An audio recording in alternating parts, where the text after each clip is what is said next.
donc tey bu ñu gisee ne cette demande bi nga xamante ni yàgg nañ ko def le premier ministre Ousmane Sonko apporté na ci li nga xamante ni moom moo di ay réponses yoo xamante ni yu favorable la day nekk loo xamante ni dina nekk bénéfique pour ñoom mais aussi pour le Sénégal. waaw un bon dirigeant da ngay nekk à l'écoute de ton peuple da ngay déglu sa peuple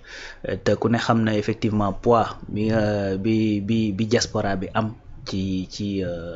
parti bi nga xamante ne mooy parti premier ministre Ousmane Sonko di Pastef. Au-delà de parti bi même si ñëwam ci au pouvoir parce que en vérité diaspora dañoo nekk bitim réew mais dañoo am benn capacité d'influence bu am doole fii ci biir réew mi parce que généralement ku nekk ci ab kër nekk ci diaspora bi lu ci bari responsabilité yëpp sa ndodd lay tegu te bu yenn responsabilité lay tegoo sa ndodd aussi da ngay am capacité de décision ak d'influence effectivement ci biir ñi nga xamante ne da nga leen a yor donc moo tax au-delà de ñoom vote bi ñi nga xamante ne dañ ko voter le nouveau régime pour mu yegsi c'est-à-dire ils ont fait voter beaucoup de gens xam nga donc loolu dafa nekk poids boo xamante ne dafa peser ci le nouveau régime ba tax na de façon naturelle il faut que ñu leen di déglu beneen affaire bi war a tax ñu leen di déglu mooy njariñ économique bi nga xamante ne am nañ ko ci biir réew mi donc boobu mooy beneen aspect bi tax ñu war leen di déglu mooy dañoo nekk bitim réew dañoo tukki te boo tukkee nag am xam-xam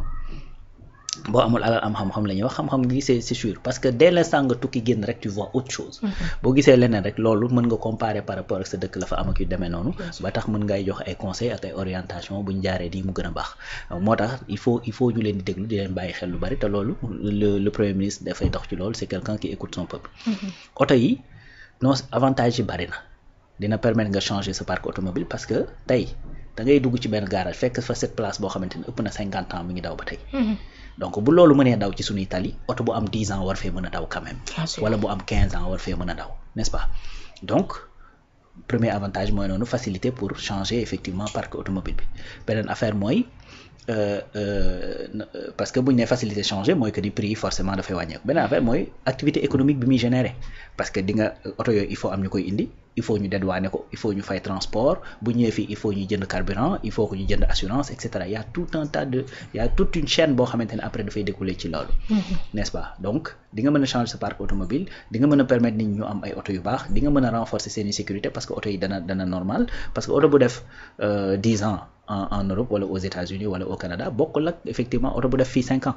parce que fii tali bokkul peut-être carburant yi wute na et cetera yu demee noonu tu vois donc bu ñëwee fii dafay nekk état bu baax da ngay jënd oto mu nekk venant ben nga dawal ko pendant 5 ans 6 ans doo ci am benn jafe-jafe n'est-ce pas donc loolu mooy beneen avantage ci kii bi maa ngi wax léegi dédouanement ak yu de demee noonu mais état aussi daf ciy gagné donc certains experts parlent même de environ ay 100 milliards yoo xamante ni mën nga ko générer ci loolu ben loolu mënoo koo gis ba pare di ko ignorer donc au-delà de déglu diaspora bi au-delà de njariñ bi ñu diaspora bi amal au-delà de ñoom retombées économiques yi ñu ci mën a am et tout ça mais état également da ciy gagner donc da ciy gagner doublement di nga déglu sa peuple xam li ñu bëgg nga di ci dox en même temps di nga ci mën a génne ay recettes fiscales ay recettes douanières yoo xamante ni da nga ko mën a dugalaat ci keesu état donc mu nekk une vieille demande loo xamante ni gars yi yàgg nañ ko kii à un moment amoon na fi c'est-à-dire à un moment ci régime Wade changé woon nañ kii bi mais à un certain moment je pense bi Idriss Seck nekk premier ministre lañ ko delloowaat yóbbuwaat que 8 ans yi donc loolu je pense sax am na un moment boo xam ne est-ce que gënuñu ko woon a wàccee su ma juumul ba yóbbu ko woon 5 ans ou je sais pas je sais plus mais loolu mesures yooyu bi ñu ko doon def c'est-à-dire c'était des mesures pour protéger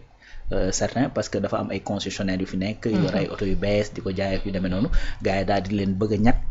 mais sauf que xam nga le nouveau régime li ñu leen di tooñee souvent daan ay populistes la ñëw yu demee noonu c'est-à-dire c'est l'émanation même du peuple donc ay lambda lañu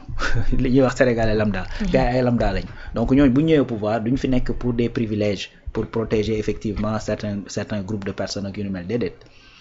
d'ailleurs même boo xoolee sax bi affaire auto assemblée yi kiiwee y a eu ay quelques polémiques non waroon nañ dugal ñii et cetera yu demee noonu c'est-à-dire état warta doxee noonu forcément dina am parfois ay groupes yooyu protégé parce que dinañ la amal njariñ loo xamante ni après ñëpp dañ ciy gis seen bopp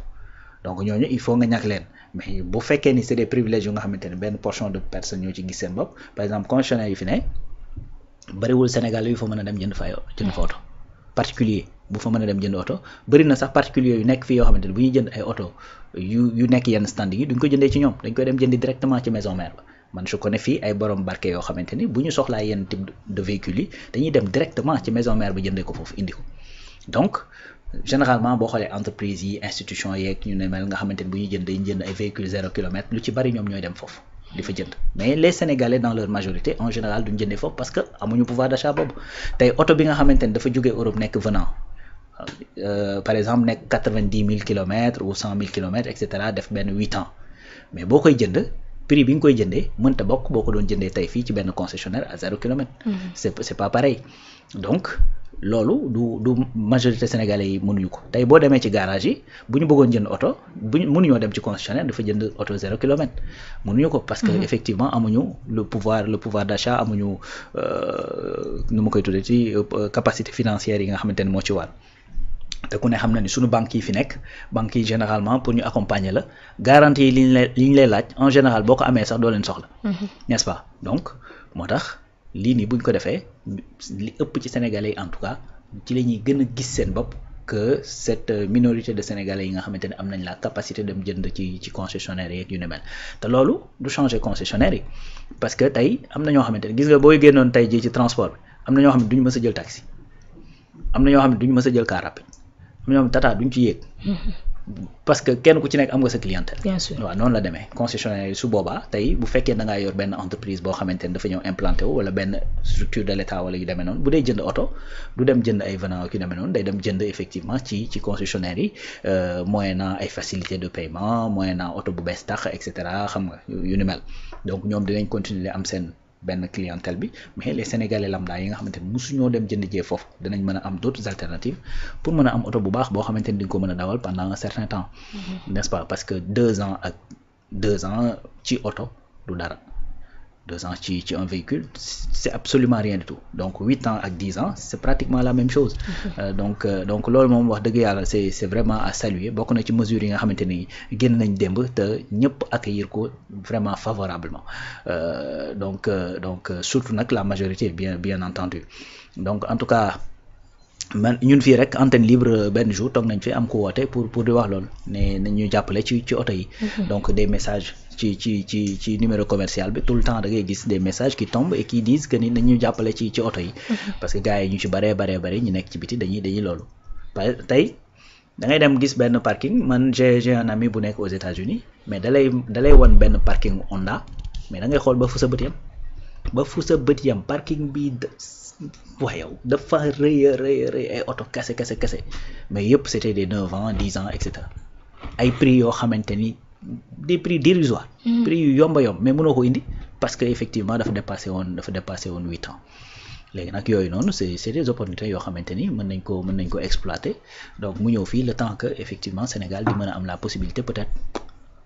bu évolution bi amee industrialisation bi am ñu mën a dem bay monter suñuy bopp ay oto wala sax mu am pourquoi pas quelqu'un boo xamante ni dina am assez d'expérience ak xarañte pour mën a monter sa propre marque fii ci Sénégal te mu loolu d'autres pays l'ont fait tey boo demee effectivement ci Asie bi va au Japon il y a pas mal de marques demal fële ci Chine actuellement Chine boo xoolee sax ci véhicule intelligent yi fu mu toll nii niñ ci toll moom kenn xamul voilà même sur le ci secteur véhicule de luxe niñ ci toll kenn xamul nu wax dañ ci nekk à l'avance de trop même tu vois donc même les véhicules électriques ak yu ni mel donc chinois yi dañ ci avancé bu baax a baax et puis nga dem Corée par exemple ay Hyundai ak ay ñoomin seen gis nga c'est de très bons véhicules ay Hyundai ay Kia par exemple boo jëlee benn bon xaaral ma bañ a kii sax pour bañ a def publicité xam nga donc mi ngi noonu te boo delloo juste ay 50 ans ci gannaaw 60 ans ci gannaaw c'était pas le cas mais pour l'instant je pense que solution la boo xamante ni ñu baree ci ay Sénégalais dinañ ci mën a gis seen bopp ça vient à son heure xaw na traîner tuuti mais ça vient à son heure espérons tout simplement que du doon loo xamante ni mesure bu ñu dugal après dawalaat tuuti daal di koy retirer waat allo ñu jël ko ci ligne bi allo